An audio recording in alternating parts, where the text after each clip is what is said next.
The village of King's Abbot is the kind of place where everyone knows everyone else's business, or at least they think they do. It is a quiet, settled English village, but beneath that surface of polite tea parties and manicured gardens, there is a web of secrets. This is the world Agatha Christie introduces us to in The Murder of Roger Ackroyd. The story begins with a death that seems almost routine, at least for the local physician, Dr. James Shepherd. He is called to attend to Mrs. Ferrars, a wealthy woman who has died from an overdose of veronal. To the professional eye of Dr. Shepherd, it looks like an accidental overdose, perhaps a mistake in dosage. But his sister, Caroline, who is the village's most relentless and observant gossip, isn't convinced. She believes Mrs. Ferrars took her own life out of guilt, specifically regarding the death of her husband a year earlier. This initial death sets the tone for the mystery. In a village like King's Abbot, a death is never just a death, it's a catalyst that pulls at the loose threads of everyone's reputation. As the investigation into Mrs. Ferrars unfolds, we learn that Roger Ackroyd, a wealthy and respected man in the village, was deeply distressed by her passing. Rumours begin to swirl about a broken engagement between Ackroyd and Mrs. Ferrars, adding a layer of scandal to the mourning. The tension in the village reaches a breaking point when the unthinkable happens. Roger Ackroyd is found dead in his private study. It isn't a quiet death like Mrs. Ferrars. He has been stabbed in the back with a Tunisian dagger. The scene is baffling. The study was locked from the inside, yet a window was found open, and rubber-soled footprints were visible on the sill. To make matters more confusing, a witness claims to have heard a conversation taking place in the room at 9:30 that evening. This suggests the killer was still in the room, perhaps even speaking with Ackroyd, long after most people thought the room was empty. Naturally, suspicion falls heavily on Ralph Peyton, Ackroyd's stepson. Ralph is a young man facing significant financial troubles, and his behavior has been erratic. He has a habit of disappearing at odd hours, and the footprints found at the crime scene seem to point directly to him. As Ralph vanishes, the police and the village are convinced he is the murderer. However, Flora Ackroyd, Roger's niece, cannot bring herself to believe Ralph is a killer. She knows his character, even if he has made mistakes. She reaches out to a man who is visiting the area, Hercule Poirot. Poirot is the legendary Belgian detective, a man of precise habits and an even more precise mind. He doesn't care much for the physical evidence that the local police are so focused on. He isn't interested in the muddy footprints or the broken window as much as he is interested in the people. He believes that if you want to solve a crime, you have to understand the psychology of the players involved. Poirot begins to peel back the layers of the household, and as he does, the respectable members of King's Abbot start to look very different. He discovers that Mrs. Ackroyd had been secretly searching through her husband's desk, specifically looking for his will. He learns that the butler, Parker, has a history involving blackmail. He finds out that the parlour-maid, Ursula Bourne, is actually Ursula Peyton, the secret wife of the missing Ralph Peyton. There is also the matter of Charles Kent, a man who was seen in the village and was known to be blackmailing Ackroyd, though Kent has a solid alibi for the time of the murder.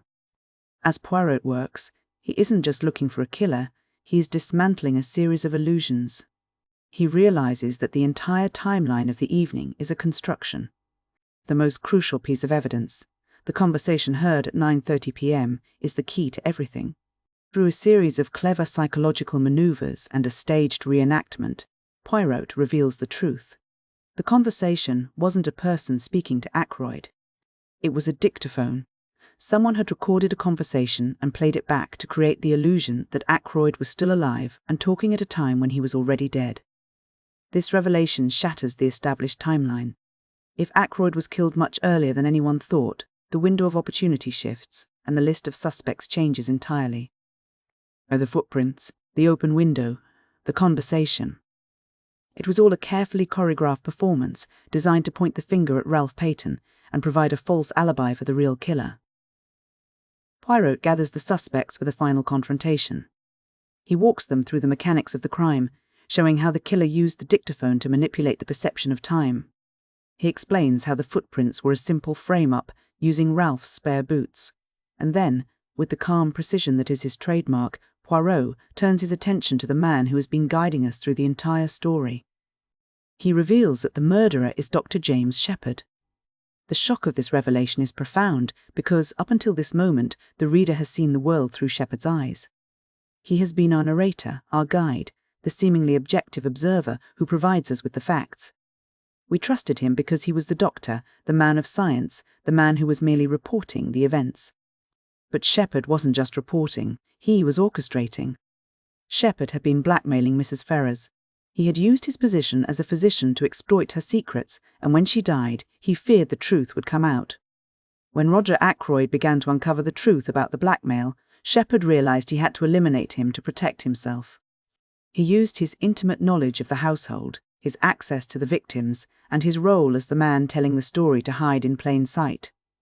The book ends with a chillingly quiet coda. Shepherd, realizing that Poirot has seen through his mask, sits down to write a final confession in his manuscript. He intends to commit suicide, not out of remorse, but as a final, calculated move to protect his sister's reputation and ensure his story is told on his own terms. When we look back at the Murder of Roger Ackroyd, it is easy to see why it remains one of the most famous works in the history of detective fiction. It isn't just a whodunit, it is a masterclass in the manipulation of the reader.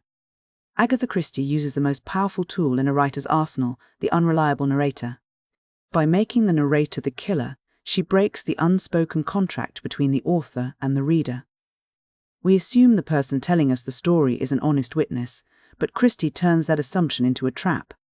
There is also a fascinating exploration of how technology can be used to distort reality.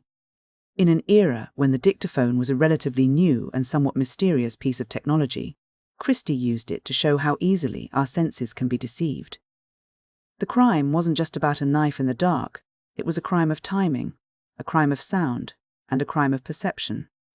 We also see a deep preoccupation with the concept of reputation and social class. Almost every character's secret is driven by the fear of scandal. Ursula Payton hides her marriage to avoid disgrace. Miss Russell hides her connection to the blackmailer to maintain her standing. Mrs. Ackroyd searches the will to secure her future. In King's Abbot, the truth is a dangerous thing, and most people would rather live a lie than face the social consequences of the truth. This makes the village feel less like a cozy setting and more like a pressure cooker, where everyone is performing a role to maintain the illusion of respectability. This theme of appearance versus reality is the heartbeat of the novel. The jolly Roger Ackroyd, the helpful Dr. Shepherd, the respectable Miss Russell, they all wear masks. The mystery isn't just about finding a murderer, it's about seeing through the masks that people wear to survive in their society. And the brilliance of the book lies in how it rewards a second reading. Once you know the truth, the entire narrative shifts. You begin to notice the things Shepherd says that seem slightly off, the way he describes his own movements, and the subtle ways he directs your attention away from himself and toward Ralph Payton.